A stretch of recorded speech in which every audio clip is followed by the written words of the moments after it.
Commercial dredging operations in ancient rivers occasionally uncover archaeological artifacts of great importance. One such artifact is Bronze Age spearheads recovered from ancient rivers in Ireland. A recent study gave the following information regarding discoveries of ancient bronze spearheads in Irish rivers.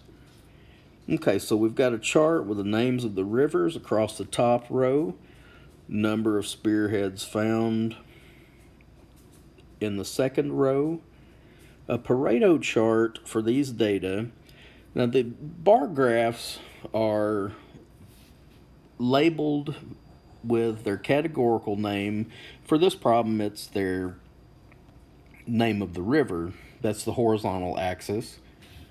Let's note that the Shannon River, there were 30 spearheads discovered, and so that makes sure that number matches. The Shannon bar has 30.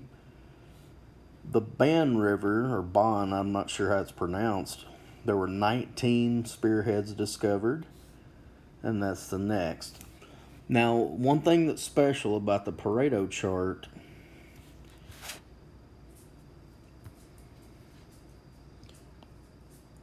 when you see this, it is a bar graph, but your data will be listed in descending order. Descending order. That's the catch. A normal bar graph, the heights don't have to be in order, but for this particular type of bar graph, they are.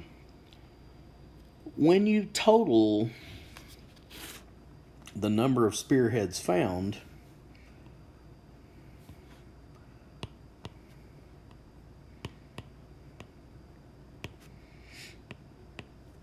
if we add these up, we get a total of 88 spearheads discovered amongst all the rivers. For a circle graph,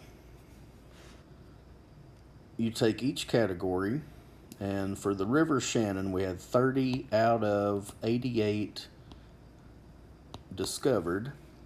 So if we take 30 divided by 88 times 100, that gives us 34.1%.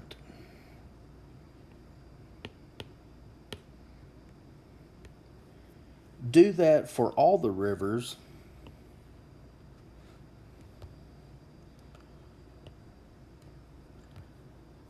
and you will discover what percentages make up your circle graph. The totals will have to add up to 100% if you've got all your data. Okay, so Pareto chart is bar graph, but the heights are from greatest to, or tallest to shortest. For a circle graph, you get a grand total of the number in your variable, in this case, number of spearheads. Take each bar, divide by the grand total, times 100 to make it a percent, and then you make sure that everything matches up. Just as a second check, I'm going to do it in blue. If we were to check Blackwater, that would be 10 over 88. 10 divided by 88 times 100 would give us, not that. Let me double check. 11.4.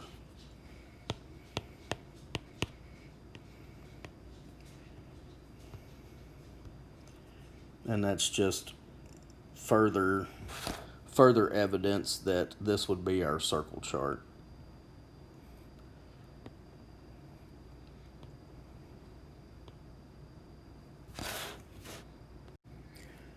In a time series graph, data are plotted in order of occurrence at regular intervals over a period of time. The elevation of a lake surface, feet above sea level, varies according to the annual flow of a river that feeds it.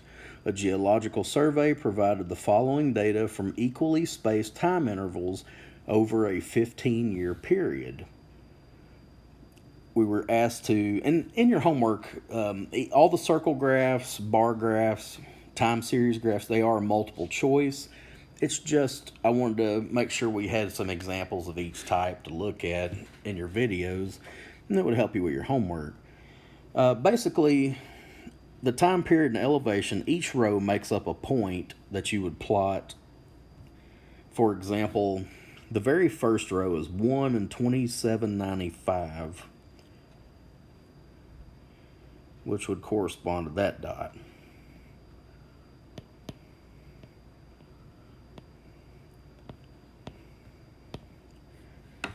Let's see, let me pick on another row. The very last one will be convenient. 15 and 2817.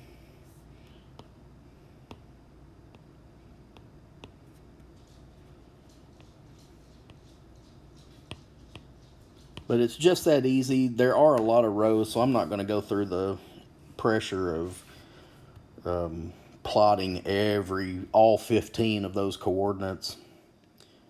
There, again, the homework is multiple choice, and it's just a matter of picking the one that matches your data. Wetlands offer a diversity of benefits. They provide a habitat for wildlife, spawning grounds for U.S. commercial fish, and renewable timber resources. In the last 200 years, the United States has lost more than half its wetlands. Environmental Almanac gives the percentage of wetlands lost in each state in the last 200 years. For the 30 of the lower 48 states, the percentage loss of wetlands per state is as follows.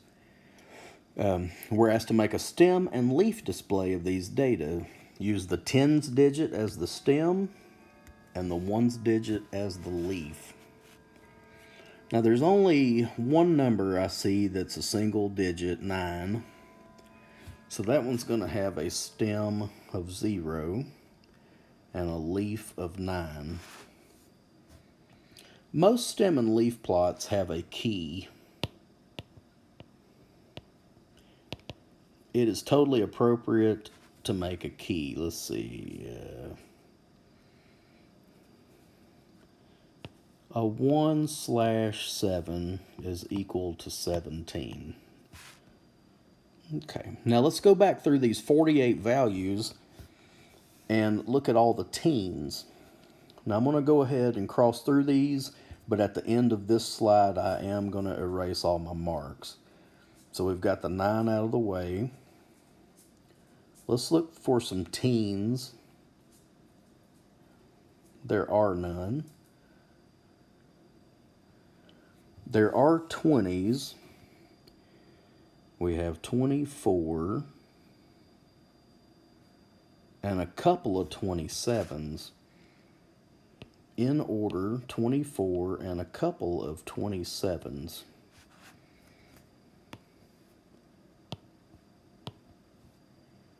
There are some 30s.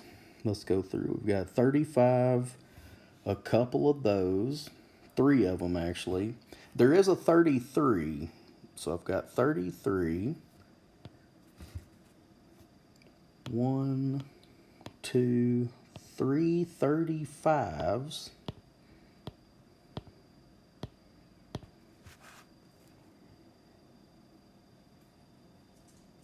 A 37. A couple of 38s.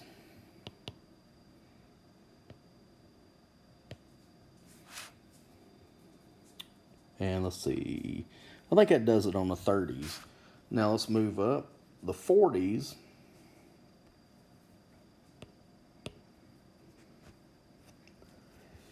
We have a couple of 42s.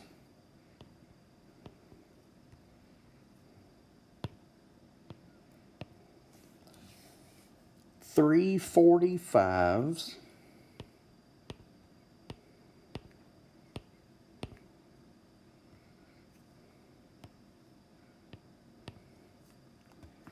And I think that does it for the 40s. Now we have some 50s. I'm going to go ahead and extend this. Okay, now the 50s, We have a couple of 50s,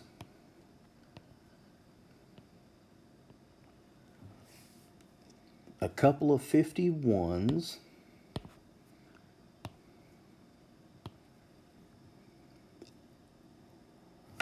a 55, and a couple of 59s. Couple of 55s and a 59. We have a 60,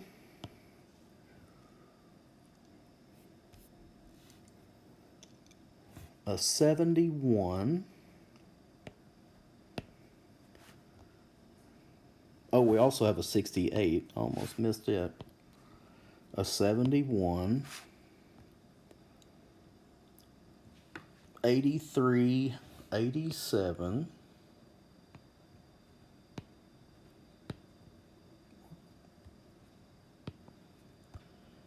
83, 87, 89, and 90. Oop, I run out of real estate.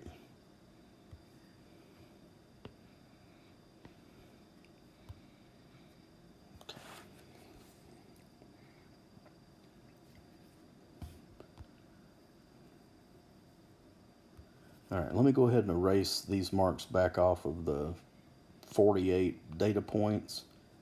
There we go. There's also something kind of cool about stem and leaf is once you've got it finished, I'm going to do this in one swipe and then erase it just so you see it on video. If you were to look at this data where you put the stems on the bottom, in other words, turn your screen counterclockwise, you can kind of get an idea of the distribution of your data. Like this one would be right skewed a little bit.